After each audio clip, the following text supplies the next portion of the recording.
Bonjour, dans le cadre de nos activités du collectif Bordeaux Marinopole et pour le compte du Musée d'Histoire Maritime de Bordeaux, nous sommes accueillis aujourd'hui par Monsieur Maussan.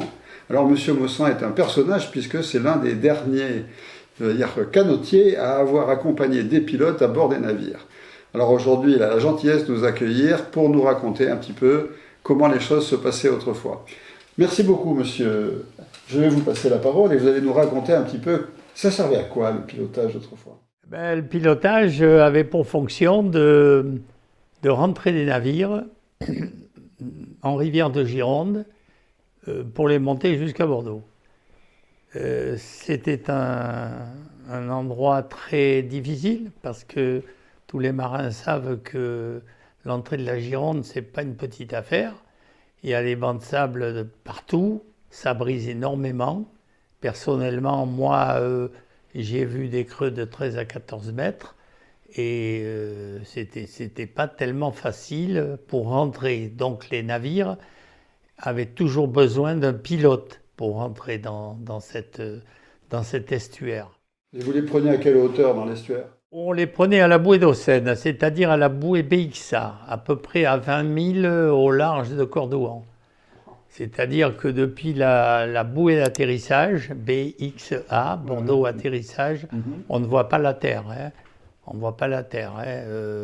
Les premières choses qu'on voit en rentrant, c'est le phare de la Coubre et après celui de Cordouan. Donc on était là pendant 12 jours, 12 nuits à Capéier et à attendre les navires susceptibles de rentrer à Bordeaux.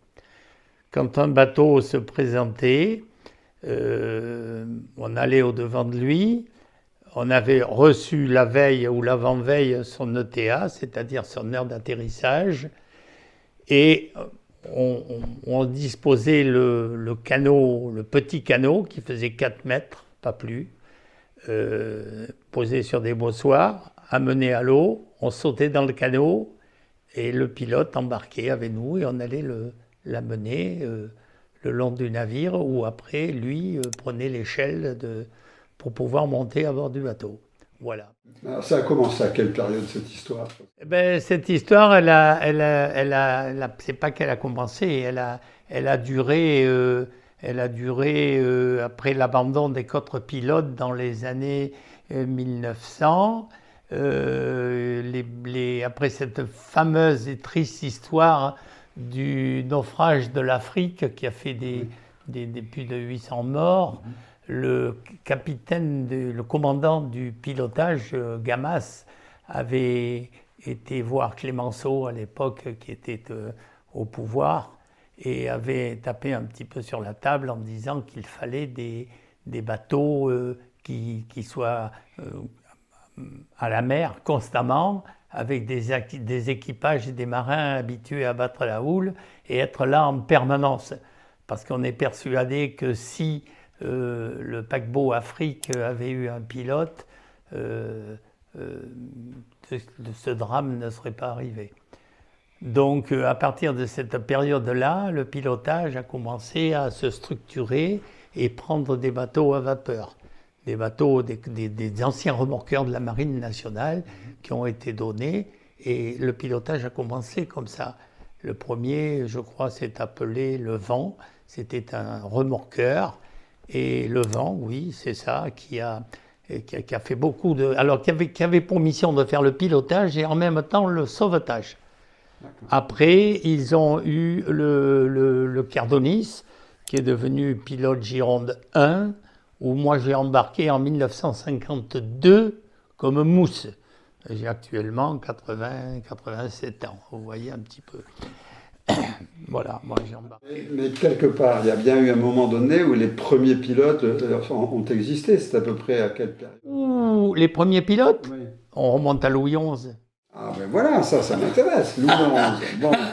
C'est-à-dire que le premier pilote connu était un habitant de Taillac.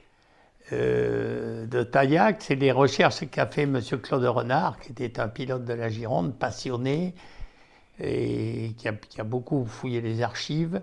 Nos archives d'ailleurs du pilotage qui sont bien maigres, puisque on était sous domination anglaise et que beaucoup d'archives sont parties en Angleterre. Donc oui, on remonte l'origine des pilotes jusque oui, sous Louis XI à peu près, et puis toute la période anglaise.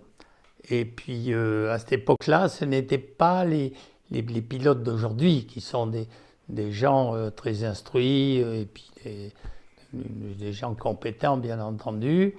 À cette époque-là, c'était des pratiques. C'était des gens du coin qui connaissaient l'endroit, qui étaient des marins, on ne peut pas leur sortir ça, mais c'était des habitués du coin. Voilà. Alors les premiers pilotes ont commencé de la Gironde, connus, se sont installés à Saint-Palais. Après Saint-Palais, ils sont partis sur Royan, et de Saint-Royan, ils sont partis à Saint-Georges-d'Idonne, où il y avait tout un nombre de pilotes connus. Et également, côté Médoc, c'était plus frileux, il y a eu des pilotes qu'à Pauillac. Voilà. Mais est-ce que les pilotes, ceux qui partaient de Royan, ils s'arrêtaient à Pauillac pour passer le relais, ou est-ce qu'ils allaient jusqu'à Bordeaux? Non, ils laissaient les bateaux débarquer à Pauillac, oui. Débarquer à Pauillac. Parce que la Gironde n'est pas du tout la même quand on est du côté de Royan ou du côté de Pauillac. Après, ça s'est encore structuré. Les pilotes de Pauillac il y avait les pilotes de mer, Boébéguissa, Pauillac, et Pauillac, c'était des pilotes qu'on appelait les pilotes chapeau mou. Les pilotes de rivière. Les pilotes de rivière qui souvent étaient des pilotes de choix, choisis par les compagnies de navigation. D'accord. Voilà, les pilotes de choix, la Transat, les messageries, les chargeurs réunis avaient leurs pilotes. C'était pas n'importe quel pilote autour, c'était le pilote de choix. D'accord. Voilà. Et puis maintenant, par contre, c'est direct. Ils partent de la Boébéguissa, ils montent directement à Bordeaux. Il faut dire qu'actuellement, les bateaux marchent plus vite, le chenal est approfondi. Puis il y a les équipements aussi de navigation. Il y a tout. Vous, quand vous avez démarré, comment avez-vous démarré pour être un jour canotier? Eh bien, moi, c'est tout simple. Je suis issu d'une famille de 5 générations de marins, côté paternel, des gabariers, et du côté maternel, des pilotes. Donc, c'était écrit, hein, c'était gravé dans le marbre. Et puis, je voulais naviguer. Je ne voulais rien faire d'autre. Vous avez commencé à quel âge? 14 ans. Voilà. Vous étiez quoi à cette époque-là? Moussaillon, on dit? Non, moi je suis sorti de l'école Saint-Jean à Pauillac, et puis je voulais naviguer. Absolument, je voulais naviguer, je voulais rien faire d'autre. C'était pas tellement le choix de mon père, ni de mes grands-parents. Pourquoi il veut naviguer? Je veux naviguer. Alors le chef du personnel à cette période-là, c'était un Breton, d'un Nantais, M. Ridel, qui a dit à mon père, qui était déjà au pilotage, il va faire une marée et je peux te garantir, Roger, qu'il n'en voudra plus. Eh bien, la marée, c'est 12 jours. Ben, moi, j'ai fait 20 ans au pilotage. Voilà. Comme quoi, faut pas... Voilà. 20 ans? J'ai fait 20 ans. J'ai fait 20 ans à bord des bateaux pilotes. Voilà. Ben, j'ai quitté un peu le pilotage. Je suis venu patronner les vedettes à Pauillac. Et après, je suis parti naviguer au long cours. Assez longtemps d'ailleurs, naviguer chez Dreyfus, les bateaux qui faisaient le trampling, là, j'ai fait le tour du monde. Et puis j'ai fini ma carrière comme maître d'équipage aux abeilles. Voilà. Je n'ai fait que naviguer, moi. Je ne peux pas dire que j'ai passé une seule minute à terre. Jamais. Non, mais ce qui est intéressant dans le livre que vous m'avez confié, que vous n'avez pas écrit, mais où on vous a beaucoup interrogé, oui. Vous nous racontez qu'en fait, la vie d'un mousse sur le bateau, qui était donc prêt à descendre pour aller canoter, si je vais dire, il avait une vie extrêmement complexe. Vous faisiez énormément de choses à bord. Ben, le mousse, d'abord, quand il arrive, il est confié au cuisinier. Alors, mon emploi du temps était très simple. Je me levais à 5 heures le matin. pour aller allumer le piano, la cuisinière qui marchait au charbon à cette époque-là. Je mettais l'eau à chauffer. Quand l'eau commençait à bouillir, j'allais réveiller monsieur le cuisinier qui disait bonjour 1 heure après, jamais content. Et j'ai aidé à faire l'épluche. Et après, je faisais les couchettes des officiers. Et je servais à table. Et l'après-midi, je montais à la passerelle pour commencer à apprendre mon métier de marin. Alors, j'apprenais à faire des épissures, à faire des nœuds, à faire du matelotage, à apprendre la navigation. Et quand il faisait beau, aller en double avec un canotier pour voir comment ça se passait. Et ça, je l'ai fait de mes 14 ans à mes 15, jusqu'à mes 16 ans. D'accord. À mes 16 ans, j'avais forcé un petit peu en poids et en savoir. Et malheureusement, il y a un canotier qui s'est noyé, qui s'appelait Jean Mérian, le pauvre, dans le gros temps, il s'est perdu. Et le tonton m'a fait appeler, le capitaine Le Rouzic, qu'on appelait Rablan, un marchand de soupe, un breton. Et il m'a dit, t'as vu ce qui s'est passé, Moussan? J'ai dit oui. Tu vas toujours faire canotier? Oui. Eh bien, tu prendras la couchette. Et voilà. Puis j'ai commencé à faire le canot. Et puis c'est comme ça. Finalement, c'était quand même, d'après ce que j'ai pu lire, dans ce que vous avez dit ou raconté, c'était quand même ce rapprochement de ce navire que vous alliez, où vous alliez déposer effectivement donc le pilote. C'était très compliqué de se rapprocher de ces bateaux par gros temps. Ben, il y avait une manœuvre déjà. Le bateau pilote manœuvrait de façon à être sous le ventre du navire. Et pour pouvoir abriter son canot. D'accord. Voilà. Après, le canotier, il fallait qu'il souque jusqu'à arriver sous l'échelle du bateau, bien entendu. Et les retours étaient beaucoup plus ennuyeux. Parce que le navire, souvent, mettait en route et on se retrouvait dans la mouise, quoi. Voilà, mais ça se passait toujours bien. Il n'y a pas eu de problème, sauf quelques gars qui se sont noyés comme ça, hein, parce que, c'est comme ça. C'était le métier. Hein. À cette époque-là, on n'avait pas de brassière de sauvetage. On n'en mettait pas, on ne savait pas. Il a fallu qu'il y en ait 2 qui se noient pour qu'on soit obligé à mettre des ceintures de sauvetage parce que c'était ennuyeux pour tirer sur le bois mort avec des brassières. Voilà. C'était dans nos habitudes. Hein. Ça se faisait comme ça depuis toujours. Hein. Voilà. Alors, dans le livre, toujours, il est passionnant ce livre, parce que non seulement il y a tout un tas de détails. Il est bien expliqué. Très, très bien expliqué, mais il y a aussi des témoignages. Mais j'ai relevé quand même dans le livre, à un moment donné, vous dites que les bateaux, donc à l'époque, n'étaient pas encore munis de radar, mais on savait où on était en calculant les profondeurs au plomb de sonde. Bien sûr. Sauf cas exceptionnel. Vous allez m'expliquer tout ça après. Hein. Les relevés de vitesse se faisaient au loch, les points de relèvement au goniomètre, les signaux au scot et au pavillon, les règles d'abordage au sifflet quand on faisait route et à la cloche quand on était à mouillage. Bien sûr. Alors là, il y a tout un vocabulaire. C'est tout simple pourtant. Eh oui, c'est tout simple. Alors c'est quoi la profondeur que vous mesuriez au plomb de sonde? Alors le plomb de sonde, c'est un plomb au bout d'une touline qu'on met à l'eau, rempli de suif. Et suivant la nature du fond, on sait si c'est du sable ou du caillou. Mais bon, à bord des bateaux pilotes, on ne s'en servait pas trop quand même. Hein. On ne s'en servait pas trop. Mais à cette période-là, on n'avait pas de sondeur, on n'avait pas de radar, on avait un loch, on ne s'en servait pas non plus, pratiquement. On avait une gonio, ça oui, et une VHF. Ah, la gonio, c'était VHF. Le goniomètre. Un gonio, c'était pour avoir le gisement le gonio, pour...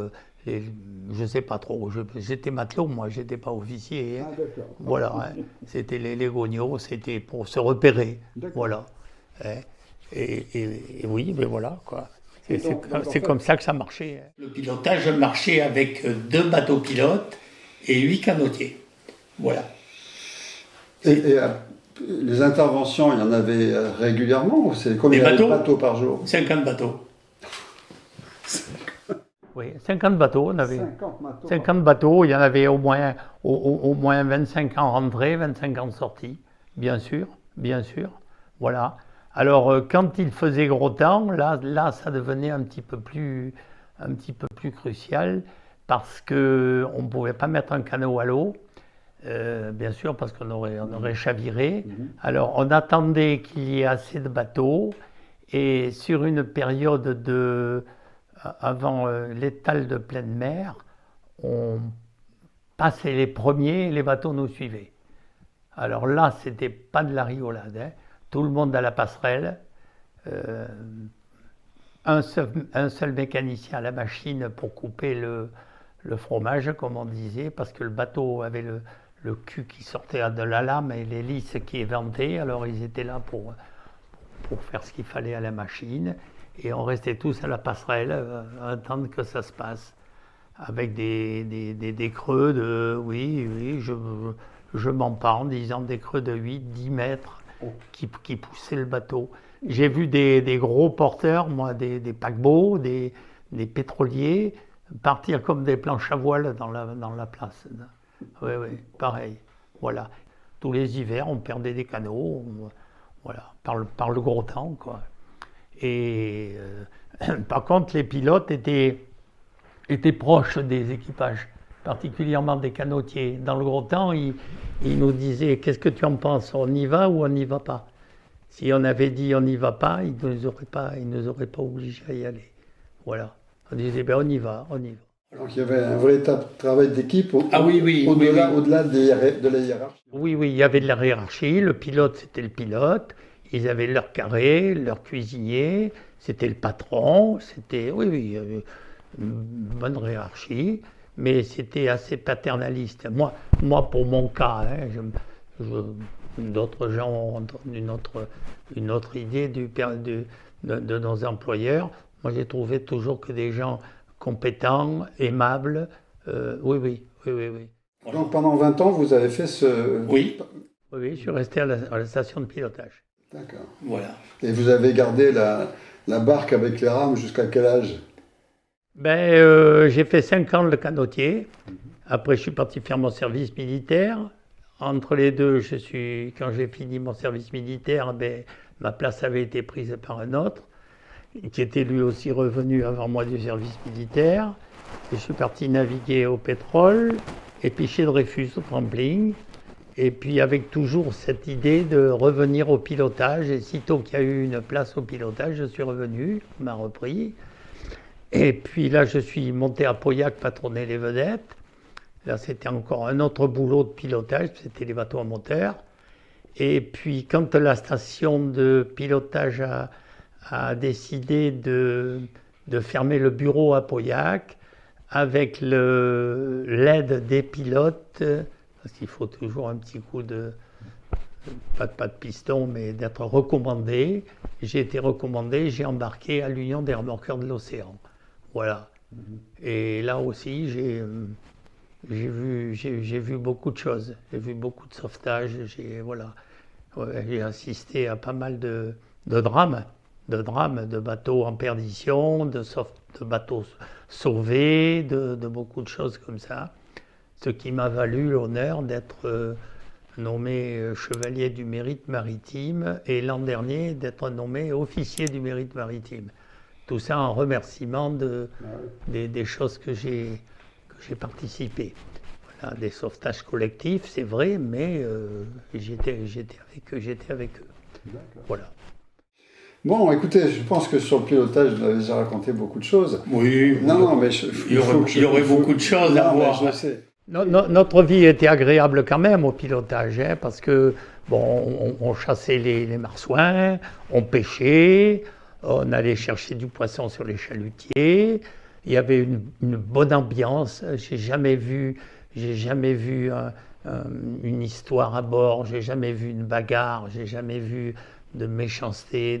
C'était vraiment. On passait plus de temps avec nos amis qu'avec notre famille. Parce que 12 jours de mer, 10 jours de repos, c'était vraiment une vie de marin. Une vie de marin, absolument. Bon, Monsieur Maussan, merci de nous avoir accueillis. Je vous en prie. Et puis on a passé un très bon moment avec vous, entouré de superbes maquettes. Voilà. Eh bien, on ne rêve qu'une chose, c'est de vous accueillir un de ces jours pour que vous nous fassiez une conférence Avec à tous nos plaisir. adhérents. Avec plaisir. Merci encore à vous. Voilà. Merci.